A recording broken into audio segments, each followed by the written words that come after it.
Hello everyone.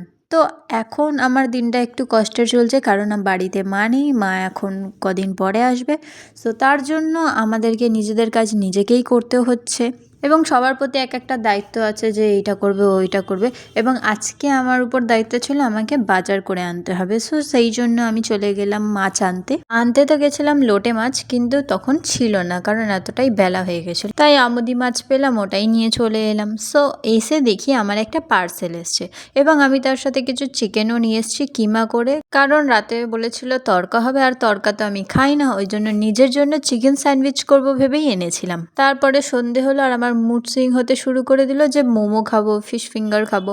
ওই জন্য চলে গেলাম দৌড়ে দৌড়ে আনতে। সত্যি বলতে গেলে আমিও জানি না এসব ফালতু খরচা করার জন্য আমার কাছে পয়সা কোথা থেকে আসে।